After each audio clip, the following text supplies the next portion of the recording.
Glórias a Deus, muito bem, meus irmãos e minhas irmãs, estamos aqui para mais um devocional abençoado, nosso plano de leitura anual da Bíblia em ordem cronológica. Queridos, o nosso devocional está em Daniel capítulo 7 e também capítulo 8 e 9. E o tema do nosso devocional é: Nosso Deus é tremendo. O texto base está em Daniel 9:13, que diz: Como está escrito na lei de Moisés, todo este mal nos sobreveio. Apesar disso, não temos implorado o favor do Senhor nosso Deus para nos convertermos das nossas iniquidades e aplicarmos a tua verdade. Que tremendo isso, né, irmãos?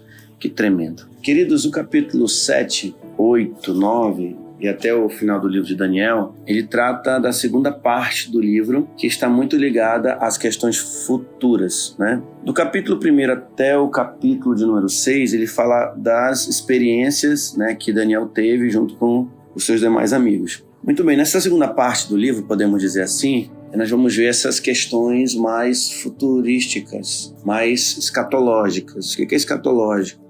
As últimas coisas, o que vai acontecer no desfecho de todas as coisas. E nós vamos perceber, não vou entrar aqui em detalhes hoje, mas nós vamos perceber, irmãos, de uma forma muito tremenda, que Deus está no controle. E Ele mostra exatamente como os reinos vão se acabar, vão se perder, esses reinos. Uma vez que esses reinos rejeitaram, né, o Senhor, esses reinos não quiseram aceitá-lo e, na verdade, esses reinos se levantavam para oprimir cada vez mais o mundo, oprimir os servos de Deus, como é dito aqui, os santos do Altíssimo, como é mencionado. É interessante nós percebermos que Deus ele está no controle de tudo. E para que Deus manifeste o seu reino, vai ter que existir um momento específico no final de todas as coisas, no qual Deus vai fazer uma limpa nesse mundo e só vai permanecer aqueles que servem e amam a Deus de todo o seu coração, que se converteram, né, em Cristo Jesus. Eu acho interessante quando Daniel ele faz uma oração de muita sinceridade. Ele se inclui nesta oração como aqueles que transgrediram para nos convertermos das nossas iniquidades, né? Ele também participa da culpa do pecado do povo, embora não andasse nos mesmos pecados. E é interessante nós percebermos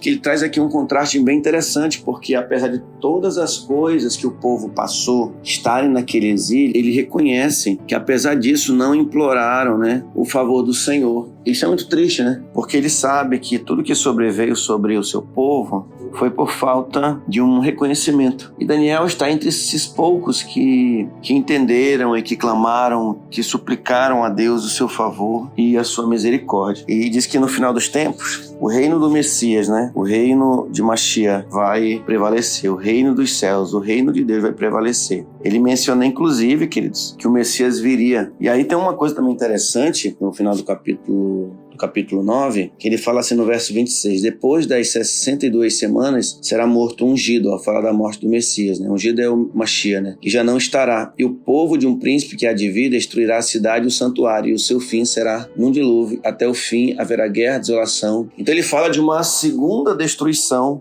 da cidade, e aqui nós podemos perceber que é a destruição da cidade de Jerusalém no ano 70. E aí, queridos, por algum motivo, que na soberania de Deus só Ele que sabe, de forma exata, claro que Pedro também vai explicar que é a longanimidade de Deus, mas ele sabe os detalhes dos propósitos, é isso que eu quero dizer. Então essa última semana, ela está pendente de cumprimento. Então 69 semanas, teoricamente, já se cumpriram e está faltando a última semana para que essa visão do fim de todas as eras, ele venha se manifestar. Bom, mas isso aqui é um detalhe. Tem a sua importância? Tem, mas é ainda mais importante nós nos voltarmos para Deus todos os dias. Não adianta nós sabermos todos os detalhes das profecias e etc, se essas profecias dentro do nosso coração nós não permitimos que elas façam florescer essa tão maravilhosa revelação. Então esses conhecimentos do fim, melhor dizendo, dos tempos, ele deve nos levar a isso que Daniel fala aqui no capítulo 9, no verso que nós lemos, verso 13, que ele fala que apesar de tudo isso,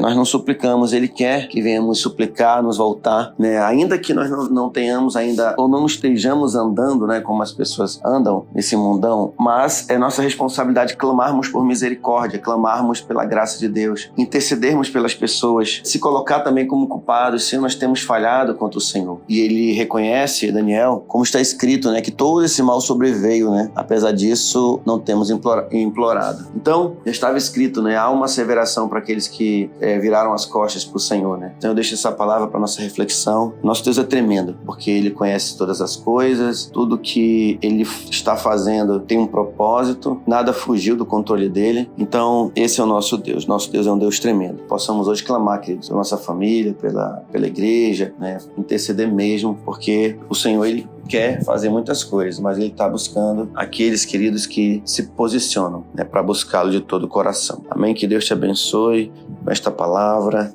em nome de Jesus Cristo.